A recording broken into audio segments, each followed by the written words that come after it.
হলো অনানুষ্ঠানিক এবং কেবলমাত্র সামাজিক সম্পর্কের সূত্র ধরে। তো বললাম তাকে যে, "দাদা, আপনার এই বয়সে জেল খাটা আমার আসলে খুব কষ্ট লেগেছে।" তো তিনি যেটি বললেন যে, "রনি, আ জেলে যাওয়া তো নিঃসন্দেহে কষ্টের। কিন্তু জীবনের এই প্রান্তে এসে আমি এই জেলে গিয়ে আমার কর্মের একটা স্বীকৃতি পেয়েছি।" তিনি একজন সহজাত লেখক, জ্ঞানী, লেখাপড়া করেন। আমি বললাম যে, "জেলে গেলেন, সেই জেলের মধ্যে আবার আপনি জীবনের একটা সহজাত শিক্ষা এটা পেলেন কি করে?" তিনি বললেন যে, "আমার খুব আফসোস ছিল জীবনে। চোখের সামনে দুর্নীতি হচ্ছে, অপকর্ম হচ্ছে, অনাচার হচ্ছে, অবিচার হচ্ছে এবং আমার সুদীর্ঘ জীবনে আমি বারবার হতাশ হয়ে যাচ্ছিলাম যে, এদের কি বিচার হবে না?" তো সেক্ষেত্রে জেলখানাতে আওয়ামী লীগের যে সকল চিহ্নিত দুর্নীতিবাজ রয়েছে, তাদের শারীরিক আ অসুস্থতা, মানসিকভাবে তারা ভেঙে পড়েছে এবং কারাগারে চলতে ফিরতে গিয়ে তারা প্রতিনিয়ত যেভাবে সাধারণ কারাবন্দী, তারপর কারারক্ষী, কারাগারে যারা রক্ষী, তাদের ঘৃণা এবং যাকে বলা হয় আ অপবাদ এবং অসহযোগিতার শিকার হচ্ছেন, এটি আমি আমার জীবনে কখনো দেখিনি। তিনি কথা হলেই বলেন বাপু। বলে যে, "বাপু, আমি এরকম অবস্থা আর কখনো দেখিনি। স্বাধীনতার আগের থেকে পাকিস্তান জমানা থেকে জেল খাটছি। কিন্তু সবসময় জেলের মধ্যে যে পরিবেশ দেখেছি, তার থেকে আজকের এই দিনগুলোতে আওয়ামী লীগের দুর্নীতিবাজরা জেলের মধ্যে যেভাবে অপদস্থ হচ্ছেন, অপমানিত হচ্ছেন, লাঞ্ছিত হচ্ছেন, যেভাবে ভেঙে পড়েছেন, অনেকে কুঁজো হয়ে গেছেন, অনেকে বুড়ো হয়ে গেছেন, অনেকে হাত-পা রীতিমতো শুকিয়ে কাঠ হয়ে গেছে।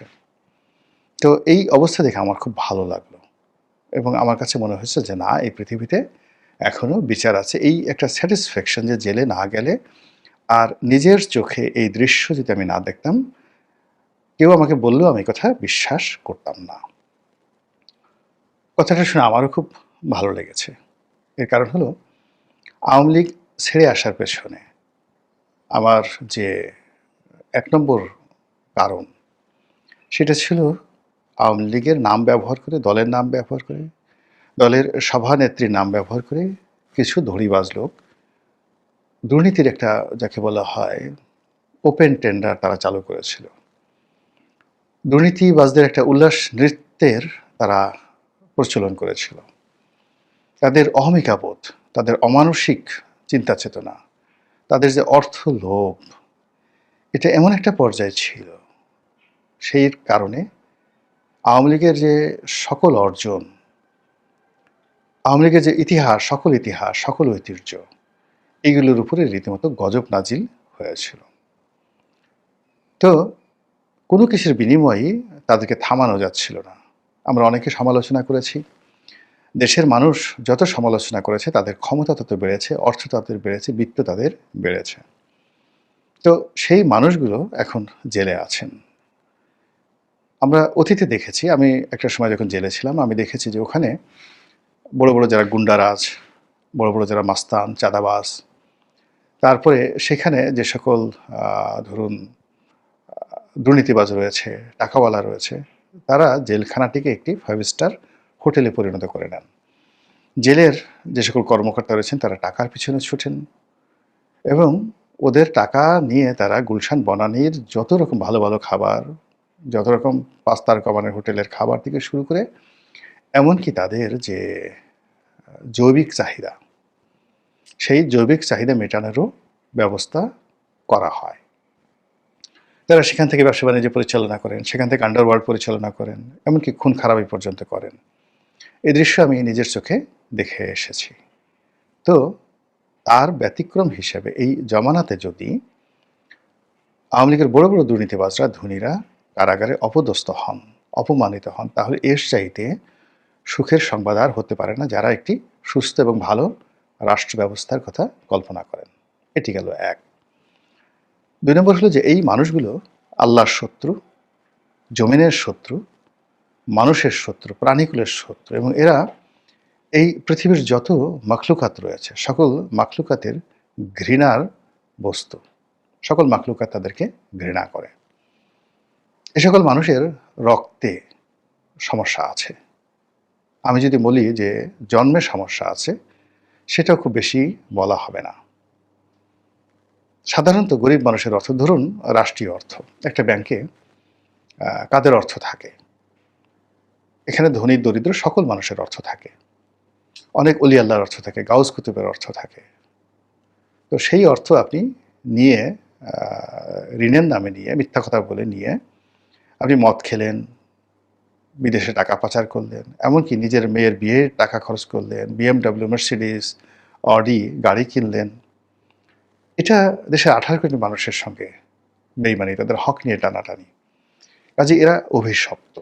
রক্তে সমস্যা না থাকলে, জন্মের সমস্যা না থাকলে এভাবে নির্মমভাবে কেউ অর্থ দানব হতে পারে না। রাষ্ট্রীয় অর্থ যেমন কন্ট্রাক্টারি, টিআর কাবিকা চুরি করা, প্রধানমন্ত্রীর ত্রাণ তহবিলের টাকা চুরি করা, মানে রাষ্ট্রের 18 কোটি মানুষ, যার মধ্যে ঠেলাওয়ালা থেকে শুরু করে ভিক্ষুক পর্যন্ত রয়েছে। একটা ভিক্ষুক যে বিড়ি খাচ্ছে, জর্দা খাচ্ছে, সেই জর্দার উপর কিন্তু সরকারের ট্যাক্স বসানো। কাজেই সেই ট্যাক্সের টাকায় আবার ভিক্ষুকদের পুনর্বাসন করার জন্য যে সকল সরকারি বরাদ্দ রয়েছে, সেই সকল বরাদ্দ যারা মন্ত্রী হয়ে, এমপি হয়ে, দলের নেতা হয়ে, গুন্ডা হয়ে, পান্ডা হয়ে সেগুলো তছনছ করে দেন, তাদের প্রতি আল্লাহর গজব অনিবার্য এবং এরা পৃথিবীর শত্রু।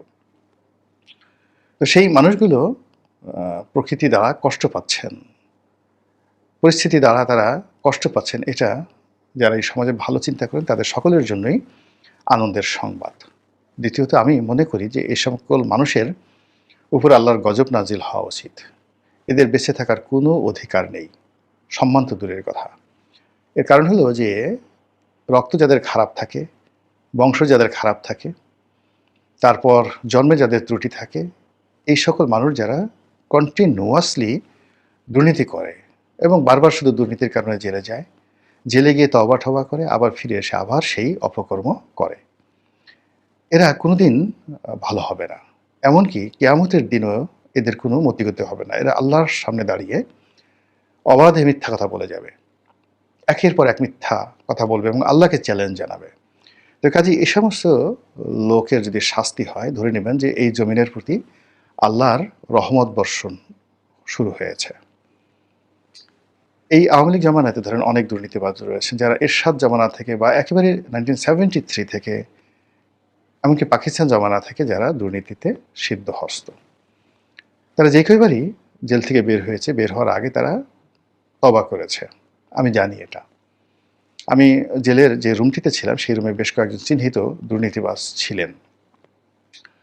তারা সেখান থেকে বের হয়ে ওখানে যখন ছিলেন খুব কান্নাকাটি করতেন এবং সবাইকে বলতেন যে এবার বের হলে আর জীবনে দুর্নীতি করব না। কিন্তু বের হওয়ার ঠিক ঘণ্টাখানিকের মধ্যে তারা কিন্তু আবার সেই দুর্নীতি শুরু করেছেন।